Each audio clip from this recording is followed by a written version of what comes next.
E non si placano le polemiche nonostante sia passato più di un mese dal summit della NATO ad Ankara in Turchia, durante il quale il presidente Trump è stato costretto a cambiare aereo e a ritornare nel vecchio modello di Air Force One.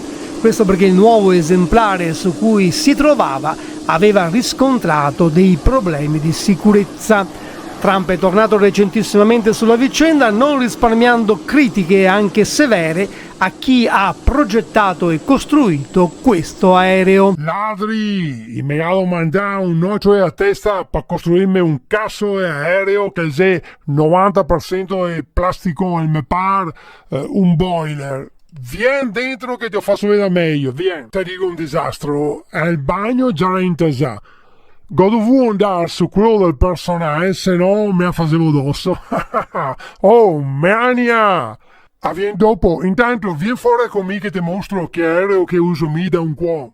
Eccolo qua, questo è un aereo come che si deve. O che avevo mi in giardino perché lo ga comprato mio bisnonno in Francia, te vedi la bandiera. Ma questo è massiccio, non plastico. Questo qua, il radar non te vede. E se per caso ti muove un missile e lo sprigiona talmente tanto fumo che il missile si disorienta.